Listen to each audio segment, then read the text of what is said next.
You're listening to the Casting Shadows podcast, which is associated, understandably, with the Casting Shadows blog, and prepared by me, who you may or may not be familiar with, from the Runeslinger YouTube channel.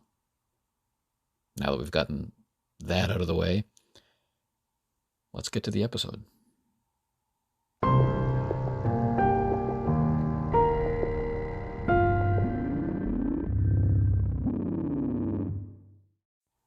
Due to some sad events in real life, our Alien campaign, which I've taken to calling What Comes Home to Roost, has taken an unexpected leave of absence over the past few weeks.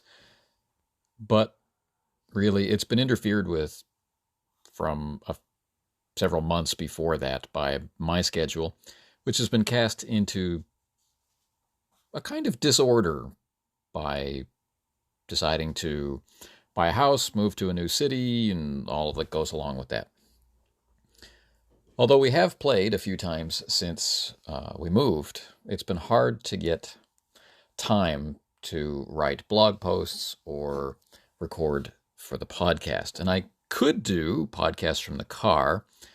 I do other RPG-related things from the car, but I prefer not to do that for the podcast due to all the additional noises, both related to driving and the dogs that are in the car with me that are going to go along with that. There will be more than enough strange noises just recording this in the peace of my own house.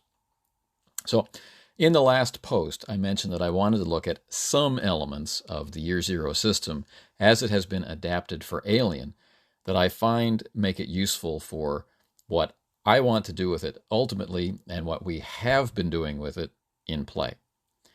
So now that the minimum amount of ado about starting an episode has been dealt with, let's get into a discussion of those things without any further amounts of ado.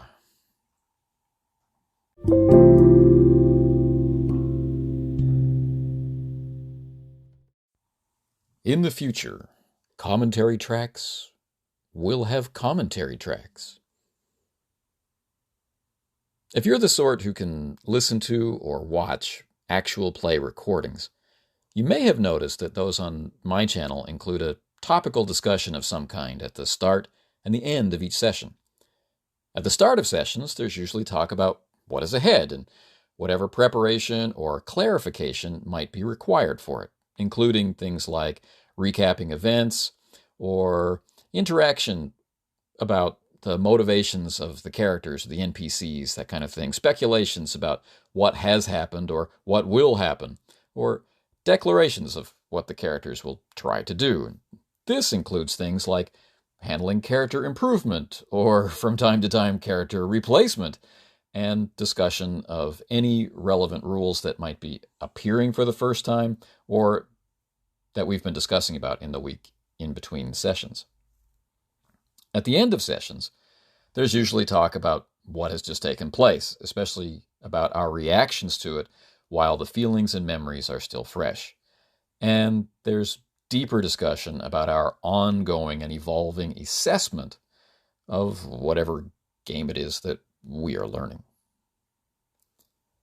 The reason why we share the games in this recorded format is to share how we learn them, to be open about our assessment process and how we start out seeing the game and how that understanding of the game develops over time, what we learn about ourselves as players, what biases we drag in from the last game we played or the first game we ever played, and that sort of thing, to see that point, that tipping point when we move from learning to play the game to actually playing the game. So if you've stuck around for those discussions, you may have heard us talk about this first point before. I find that Alien's use of charts. These charts hit a sweet spot between brevity and descriptiveness that neatly balances the needs of newcomers with the abilities of experienced gamers. The charts are short enough to allow for fairly rapid familiarization and comprehensive enough to cover a satisfying range of outcomes. They are to the point, but contain enough description and rules content to be a one-stop resource. For the newcomer, they can be referenced and read as is. And as experience with the charts is gained, or as previous experience with other games is applied, these charts can be improvised upon.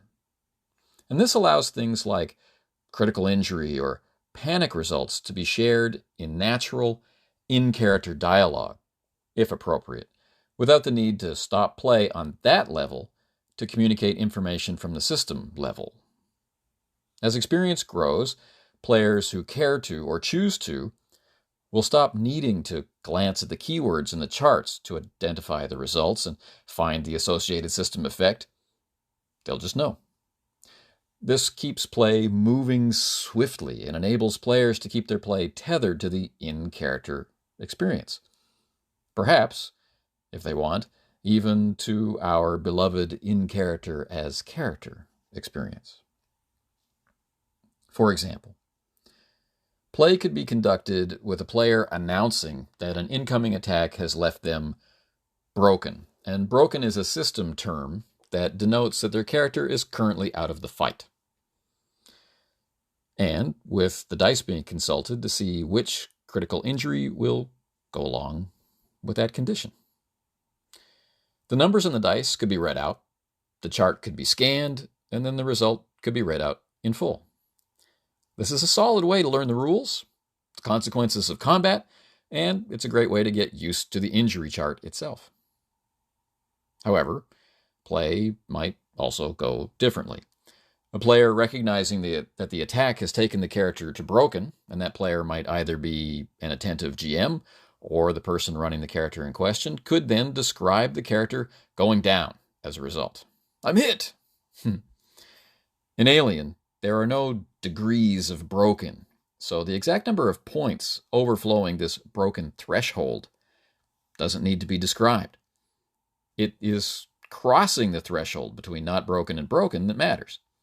A character is either able to function or they are not, so when an attack takes a character down, it is clear in system terms what is going on, and at this point the dice are rolled and the descriptive text can be consulted. This can take shape in a lot of ways, but let's just look at two. Let's say we roll a 14. Let's further say that it's the player that rolls those dice for their character. The player can glance at the dice, look at the chart, and say, "My ankle!"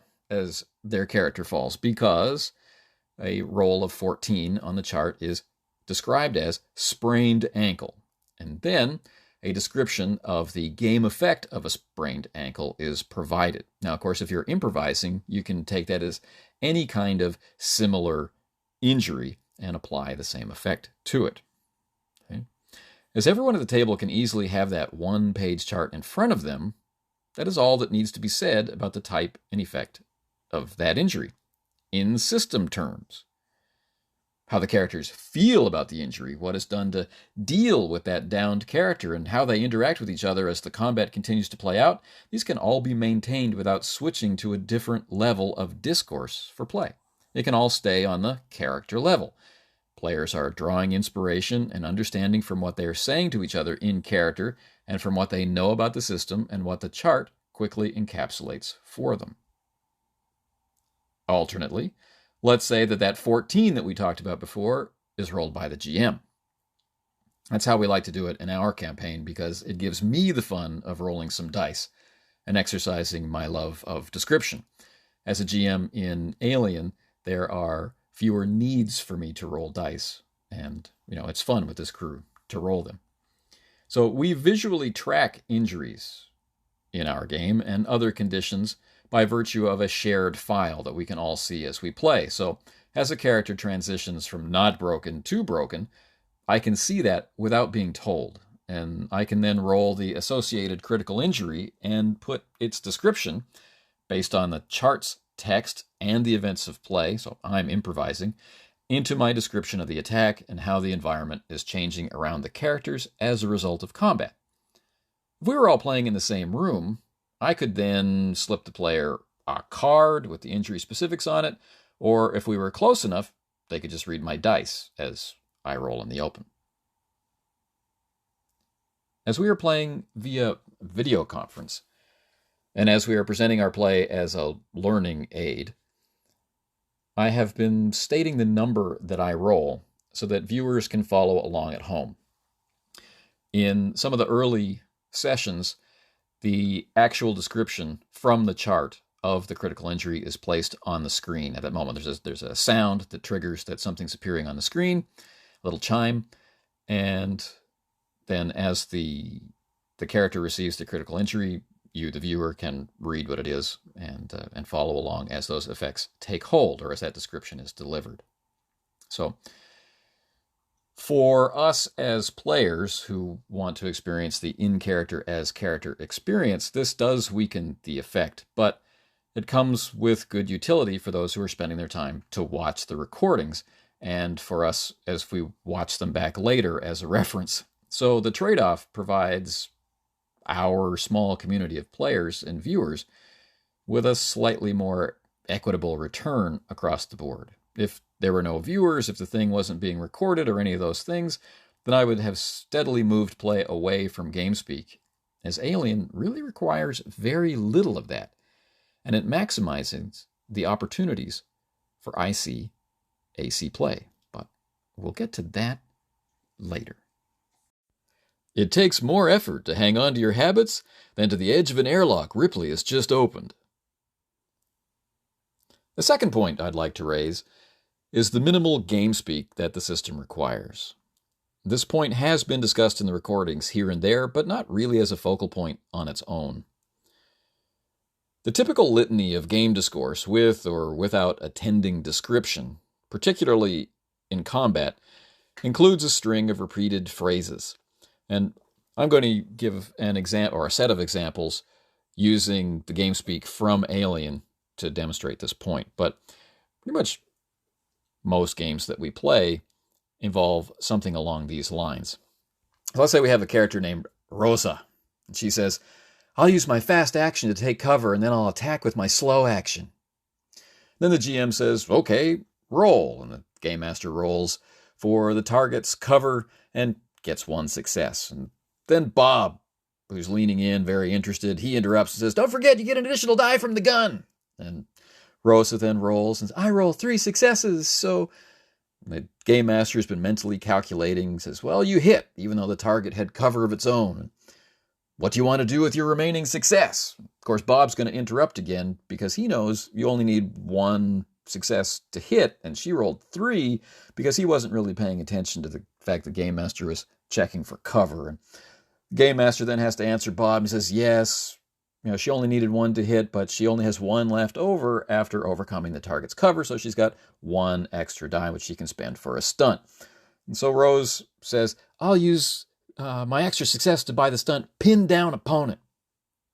And Game Master continues, "Okay, you were using your pulse rifle," and he's kind of talking out loud, thinking to himself, "That's a base of 2 damage, and he rolls for the target's armor, realizes that the pulse rifle's using armor-piercing rounds, and that has effect on the armor, so now he understands how much damage has been delivered. And he says, the target is now pinned down behind cover and has taken a critical injury. He then rolls. He gets a 15. He says, "I rolled a 15, so that is blood in the eyes." And then he goes on to say, "Next in the initiative order is Bob."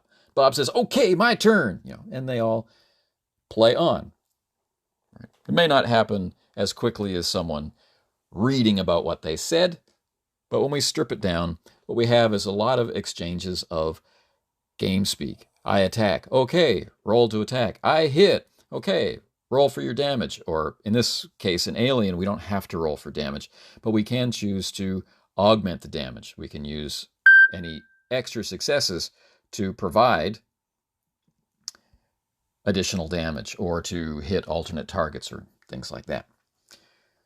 So what will happen, particularly in repetition, is that we shy away from whatever description we were comfortable with at the beginning of a combat, and discussion will compress down to game speak, away from descriptive language, away from a combination of game speak plus descriptive language, and wind up just being game terms, which in many games are things like I roll to hit, which isn't something that a character would naturally say. That's kind of the point. So some systems require all of this game speak and more, but the Year Zero, especially as it's tuned for Alien, provides a kind of abstract yet specific nature of its terms, and its use of conversational terms whenever possible allows us to speak with each other on a level and in a way that connects more to the experience of the character than to the experience of the player, even if our normal culture of play is to be light on description. So we could go through the same exact exchange again, but it could sound like this. Rosa might say, I take cover and then attack with my pulse rifle. The GM says, the enemy merc is behind cover. Then he rolls the target's cover dice, getting the one success. And Bob will still interrupt, saying, don't forget you get an additional die from the gun. And Rosa says, I rolled 3 successes, so... Game Master is calculating, says, some of your shots hit even though the merc had cover. What do you want to do with your remaining success? And Bob will interrupt again, says, you only need 1 to hit, so she has 2 extras. Game Master will still answer Bob, yes, but she has only 1 left after overcoming the target's cover. And Rose says, I'll pin the merc down. Game Master's going to roll for the armor. Says, looks like the armor-piercing rounds from your pulse rifle have wounded the merc, and he ducks back out of sight, not even risking a look over the top of his cover. As he pulls back and out of sight, you can see he has blood in his eyes. Bob says, okay, I'll run to get a flanking position. And they play on. So what's the difference here? The difference here is that the players have chosen to step away from intentionally focusing on the fact that they're playing a game. They're still using Alien's game speak, right? Take cover, attack, right? Pin the character down, get a flanking position, run, these kinds of things. However, because they are conversational in nature, it begins to sound more like you're listening to radio chatter between different mercs, or different operatives or different Marines and that sort of thing. But if we had a different way to communicate the information about what I've rolled, right, or what the difference is between my roll and how many successes have been taken away by cover or taken away by damage resistance or armor or something like that, then the conversation can evolve a little bit further. So if we were playing close enough to see each other's dice and we were rolling in the open, if we were using a VTT with a dice bot, that kind of thing, it might sound like this. Rosa would say, I take cover and then attack with my pulse rifle. And the Game Master would say, the enemy merc is behind cover. And then he'd roll and get his 1 success.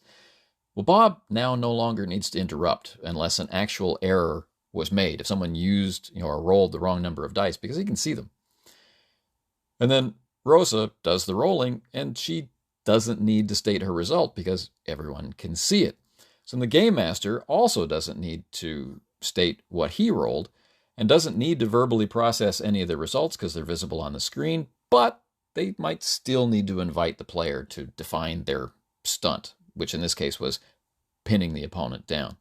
So with all that stuff missing, it would sound like this. I take cover and then attack with my pulse rifle. The enemy merc is behind cover. I'll pin the merc down. It looks like the armor-piercing rounds from your pulse rifle have wounded the merc, and he ducks back out of sight, not even risking a look over the top of his cover. As he pulls back and out of sight, you can see his blood in his eyes. Okay, I'll run to get a flanking position. And they'll play on. It's faster, it's leaner, it's meaner, and it's rooted directly in the character experience. The players all know what's happening. They all have access to the same information. As they become more experienced with the game, it becomes easier and easier to talk and look at the display of the information, or read the dice, or look at the chart. And the exchange can slip into that place where it can be involved on more levels of their imagination. It can help provide more of that in-character as character experience without constantly needing to shift between levels, which can prevent some people from feeling like they have any empathy at all with the character. So, to recount or recap that section, the whole moment can play out with words that the characters might actually use if they were telling the event later. It's just that in this version, it's happening in the present tense right now because it's happening right now. Even better, there's more time and more freedom to allow description to flow in whatever way that a group enjoys, whether it's none, as presented here, or lots, as we can imagine a group talking about, especially if they're going to talk about their characters in the third person. So, with the natural flow of play, it might expand at times to include more description or contract down like this when things are really moving, there's lots of excitement, and we've been running through several rounds, and we now are all enjoyably imagining things on our own, right? And it doesn't become that GameSpeak level, which can push people who want to or need to focus on that in-character as character level. It doesn't need to push them into the part of the game that is antithetical to how they want to play. And it doesn't sacrifice the amount of information those who like to have access to that system level want or need.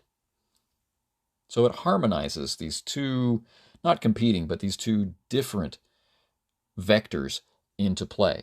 Both groups wanting to play in character. They don't really want to play from an authorial stance, but they need access to different amounts of information, or they need certain types of information to not be stated openly. Well, here we can have the best of both worlds. Some things matter, even if you don't know they are there. The last point I want to raise has not been discussed really at all in the sessions, but is a part of other discussions we have in other venues, like a sort of background radiation.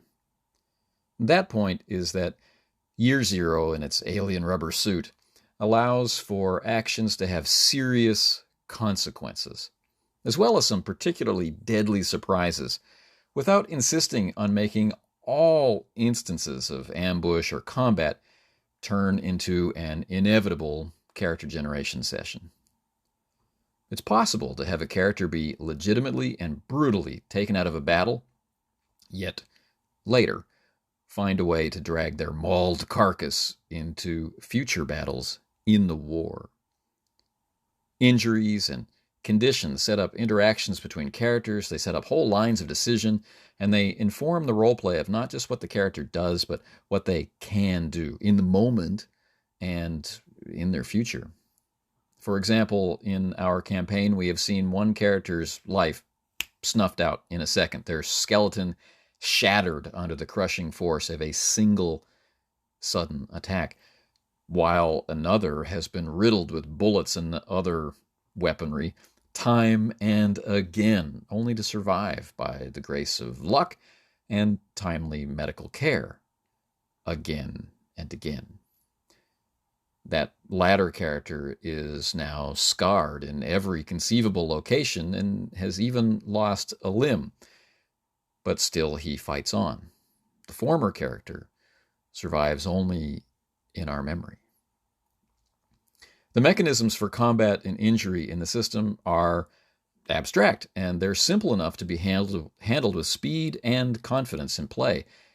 Yet, the language for the outcomes of play and the way that violent interaction is presented allows for the questions of system application to be simple, while the description of what all of that means can be as complex and detailed as you choose to make it, without having to change, add, or ignore anything.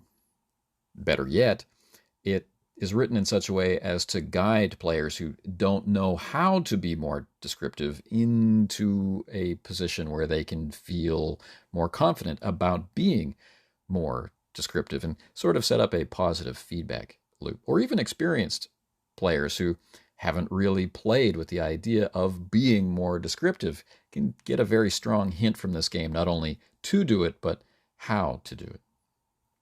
One way this is carried out is the guidance given for specific alien species and other threats. The motivations given for, let's say, a creature, coupled with the short and descriptive chart given for its attacks, well, they keep things moving. They keep things varied from threat to threat, and they allow for some interesting learning opportunities for characters and their players. And they maintain this helpful set of layers of consequence. There are consequences, there are crippling consequences, and there are deadly consequences that help to make combat in the game feel not only different from others, but different from attack to attack. You end up speaking details out into the world that our words and our imaginations are shaping. And these descriptions have effects that reach farther than a tally of damage tends to. From the impermanence of a stun or a cut that occludes your vision with blood, to the threat of ruptured organs who will require the attention of a medical professional lest you die, to the instant death of suddenly finding yourself with one less head than you started the day with. Alien teases you into thinking that while you run the risk of death, you just might survive, or at least some parts of you might.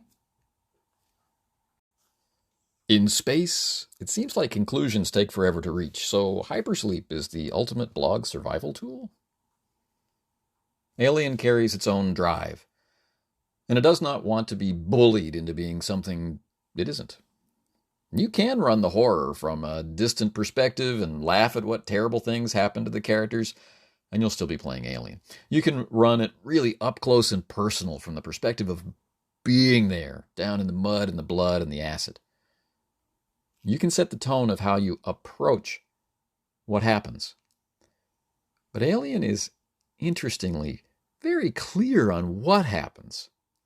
It tells you quickly, quietly, and concisely, with a tone of cruel and seemingly capricious but probably calculated confidence and clarity that will cut you and make you wonder if you can make it to the autodoc before something worse happens. If you lean into it, it may be very memorable, and if you really lean into it, it might prove to be more than just a window on a way of conceiving how we interact and play. It might just be a door. And if this is a door that you have already traveled through in the past and had never had trouble finding again, well, even though the Alien universe is a horrible, horrible place, it will be a welcome home nonetheless.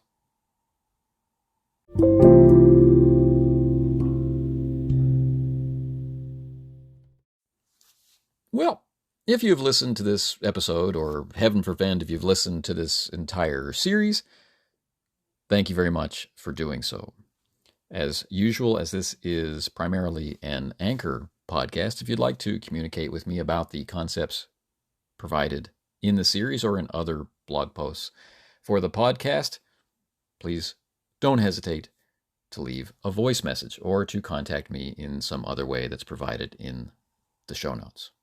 Anyway, until the next time, there will be new topics ahead of us as this series has come to a close. Although we may revisit talk of Year Zero or Alien in the future, this particular series about Alien has run its course. So, until the next time, your guess is as good as mine what the topic of conversation will be on the Casting Shadows podcast. If you're looking for a text version of this entry, something related, not exactly the same, can be found at castingshadowsblog.com. Take care.